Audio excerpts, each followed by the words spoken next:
Howdy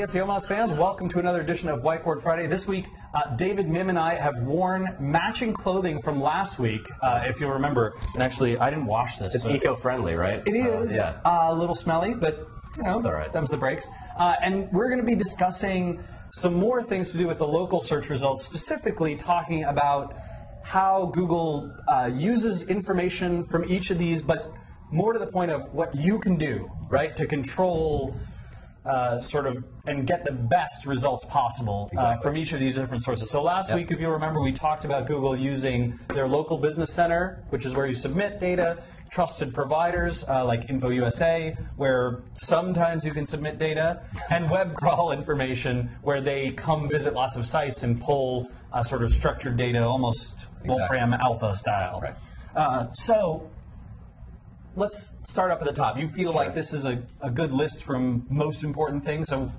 what are we doing first? Right. So I would say first, you definitely, like I said last week, go to the local business center. Right. Make sure your information there is correct.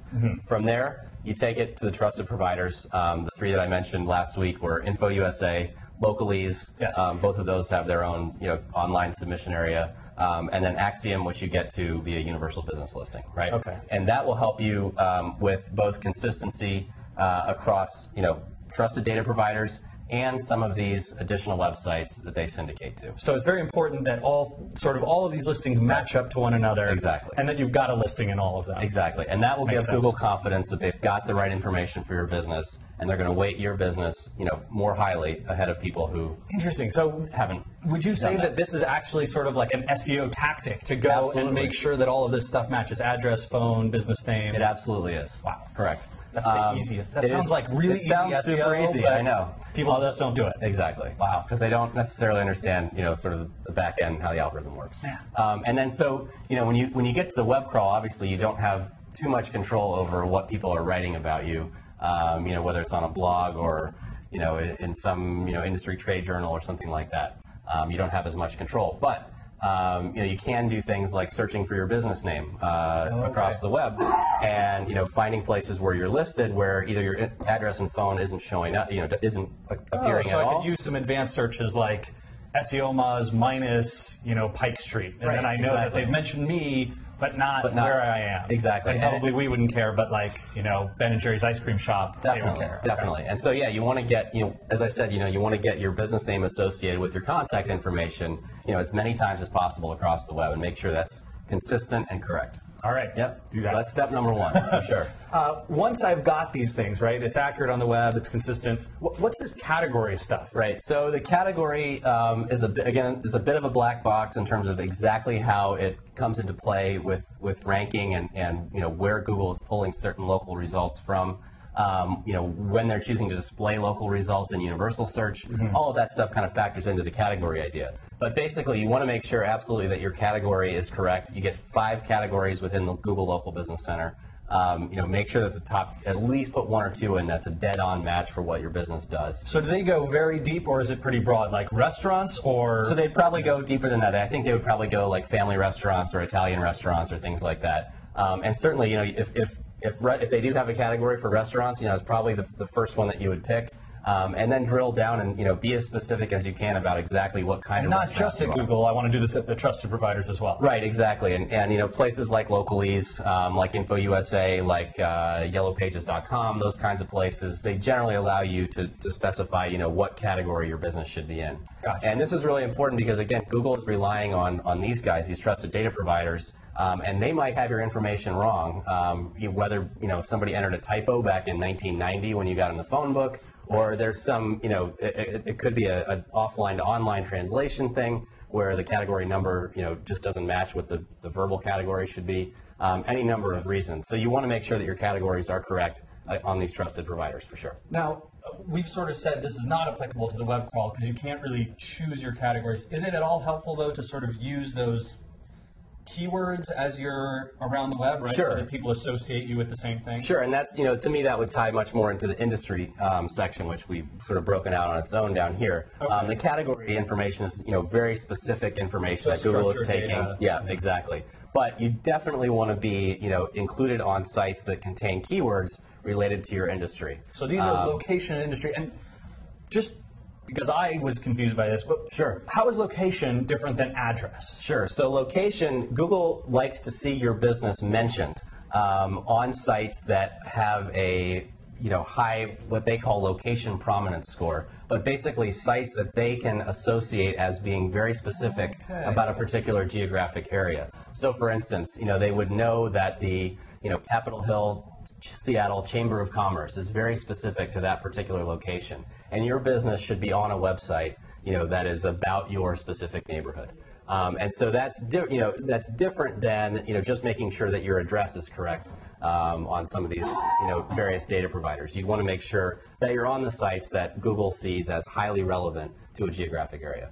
Fascinating. Yep. All right, and so these are, and we've said sort of links, citations, and then reviews as well. Right. So how does reviews tie into that? So reviews are sort of they're sort of their own ranking factor. Definitely, it's more about volume of reviews than it is about rating. Keep in mind, you're probably not going to get very many phone calls if you've got a 1 star out of 5. So don't just go spamming the review engines, but certainly Google likes to see that users are engaging with your business, having some kind of experience. And so they'll look for these reviews on places like Yelp, which may actually fit in the trusted data provider, but there may be specific blogs in your area, for instance, that Google is spidering, where the owner of the blog is going to leave a review about places they visited in the last week. Things like that. Google reviews? Google reviews certainly factor in. Okay. Yeah, exactly. And most people think that they'll probably weight their own reviews a little bit higher than the ones from other sources. Really? Okay. So they might be very important for Google. But keep in mind that there are all of these other local search portals. Local is very fragmented right now, and so to places like City Search or Urban Spoon. Yes, exactly. All of these. All of those places would matter. Yep. All right. Sure. So everyone we're going to list here, but I'm not going to write them all out. Right? There's Urban Spoon. And so the way to know what matters though, right, is to look and see within your industry what Google is showing under the reviews tab in the local business center. So if you do a search, if you're a Seattle restaurant, right, do a search for Seattle restaurants, see what's coming up. Click for more information on their listing, and they'll show a tab of reviews, and you'll see a whole set of websites they're pulling from. Make sure your business is on there, and that you've got some kind of strategy in place to encourage customers to talk about you on there. Yep. Okay, that makes great sense. And then the final thing that we've got in here, the industry segment. Right. What does that refer to? So this is similar to, in a way, it's analogous to the location segment, which is, there are certain sites that Google looks at as being highly relevant for a particular industry. So, if you're an electrician or a plumber or something like that, and you're in the pipe fitters union number 719, right? And they've got a website and they've got a listing. They've got a listing, of all the businesses in their union. Whether or not they have a link to their websites, if it's just their contact information, Google's going to see that as, okay, yeah, this is this guy definitely is in the plumbing and electrical world. And he's, here's his information. This is a trusted site. I can tell it's got everybody else listed on here. This is the place to be. So there are plenty of websites like that. Very cool. And so industries. Hitting this is sort of another bonus. Now, exactly. Let me ask you just sort of honestly, when you work with companies, can you just tweak these things and get better results? You don't need to grow links. You don't need to. Yeah. Wow. So in local search, I like to use the phrase citation is the new link in local search, where it's all about making sure your business name and address are consistent as many places as you can. And the more consistency you get across all of those sites, which, as you said, it's a very basic SEO tactic, but nobody's really doing it. The more places you can get that information consistent, the better you're going to rank. Very, very cool. Yep. Well, David, we really appreciate you coming it was my here. pleasure. 2 weeks in a row. Yeah. Just terrific. Thanks Thank you again. very much. Yep. And everyone, we'll see you next week for another edition of Whiteboard Friday. Take care.